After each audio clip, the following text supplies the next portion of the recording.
বাটৰ নাট তোৰে মোৰে আলোকৰে যাত্ৰা নাটৰ পৰিকল্পনা সমগ্ৰ শিক্ষা কামৰূপ মহানগৰ ৰচনা আৰু কথা ক্ৰমে ডলি কলিতা ডেইজি দাস আৰু হীৰাজ্যোতি দাস কণ্ঠনি কৰাইছে ডেইজি দাস হীৰাজ্যোতি দাস আৰু ভাস্কৰ শৰ্মাই অভিনয়ত ক্ৰমে সন্ধ্যাৰাণী সেনাপতি ৰাজদীপ ৰিয়া মাইনু নন্দিনী অভিজিত ফাৰহান জুপিতৰা পম্পী আয়ান আৰু নিৰ্ধাৰণ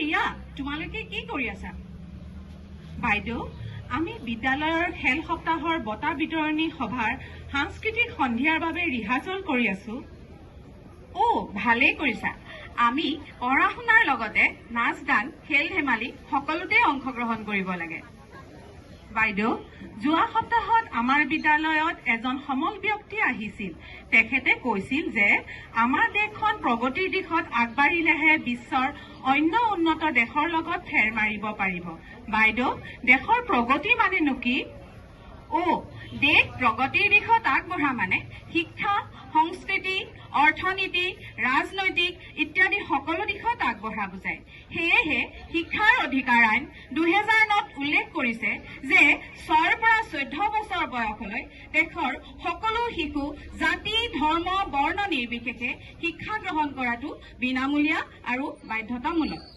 বাইদেউ বাধ্যতামূলক মানেনো কি কওঁ শুনা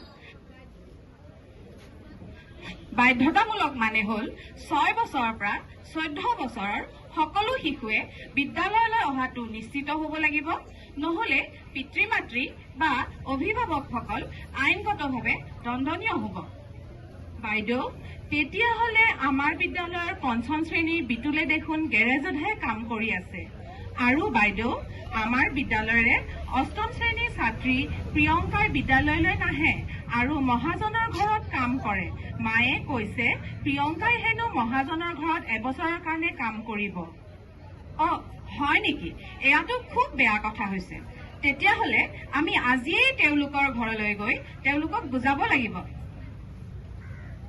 বিতুল বিতুল বাইদেউ আহিছে বাইদেউ কিবা কামত আহিছ চাগে আমি আচলতে বিতুলক বিচাৰি আহিলো সি বিদ্যালয়ত বহুদিনৰ পৰাই অনুপস্থিত হিয়াই কলে সি হেনো আপোনাৰ গেৰেজত কাম কৰে কিন্তু এয়া আপুনি কি কৰিছে মহাশয় বিতুলৰ এতিয়া বিদ্যালয়লৈ যোৱাৰ বয়স তাৰোপৰি শিশু শ্ৰমিক প্ৰতিৰোধ আৰু নিয়ন্ত্ৰণ আইন মতে 14 বছৰৰ তলৰ কোনো শিশুক আমি শ্ৰমিক হিচাপে ব্যৱহাৰ কৰিব নোৱাৰো তেনে কৰিলে আমি আইনমতে দণ্ডনীয় হওঁ গতিকে আইনৰ চকুত আপুনি এজন অপৰাধী হয় নেকি বাইদেউ ক্ষমা কৰিব আমি ইমান কথা নাজানো নহয় বিতুলে কাইলৈৰ পৰাই বিদ্যালয়লৈ যাব মই তাৰ সকলো ব্যৱস্থা কৰি দিম ভাল বাৰু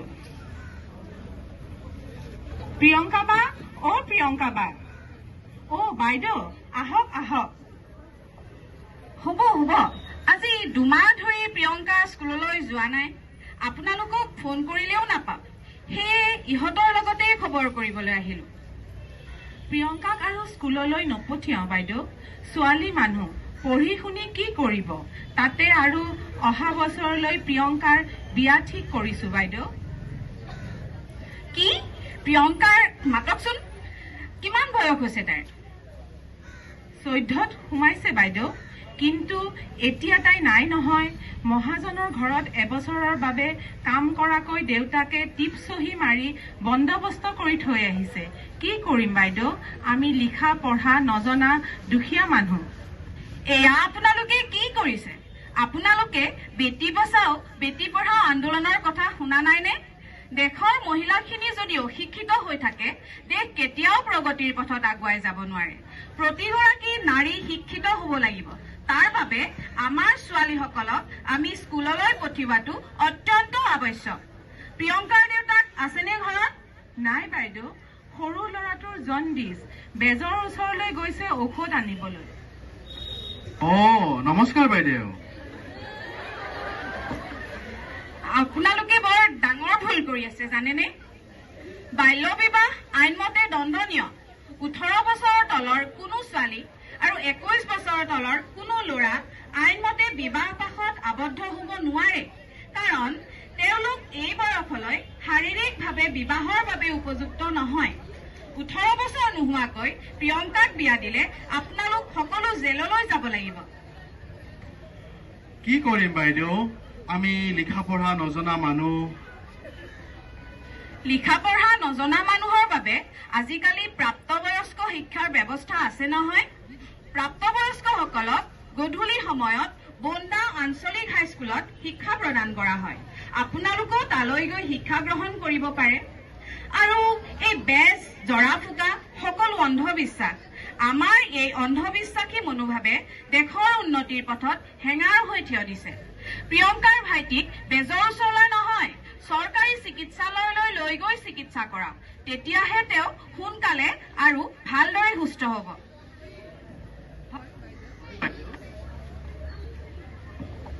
বলক আমি এতিয়া মহাজনৰ ঘৰলৈ যাওঁ। কাইলৈৰ পৰা প্ৰিয়ংকা স্কুললৈ যাব লাগিব। মহাজন দেউতা, মহাজন দেউতা।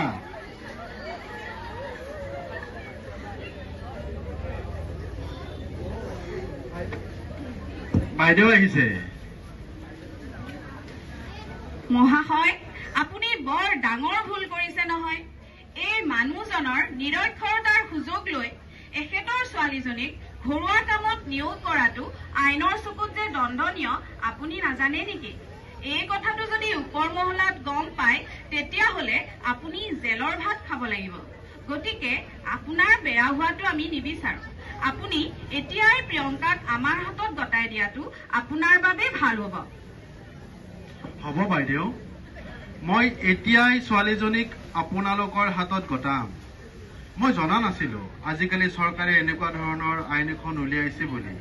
প্ৰিয়ংকা, তই সোনকালে কাপোৰ কানি সামৰি তোৰ দেউতা আৰু বাইদেউৰ লগত ঘৰলৈ যাগৈ। যা আৰু ভালদৰে পঢ়া শুনা কৰিবি দে আই।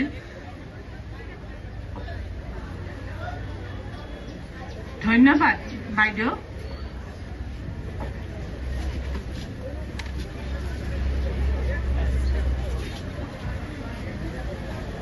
আহক আমি সকলোৱে শিশু শ্ৰমিক, বাল্য বিবাহ, অন্ধবিশ্বাস ৰোধ কৰি আৰু ল'ৰা ছোৱালীকে ধৰি প্ৰতিজন শিশুকে বিদ্যালয়লৈ যোৱাটো নিশ্চিত কৰি লগতে আমিও প্ৰাপ্তবয়স্ক শিক্ষা গ্ৰহণ কৰি দেশখনক প্ৰগতিৰ দিশে আগুৱাই লৈ যাওঁ।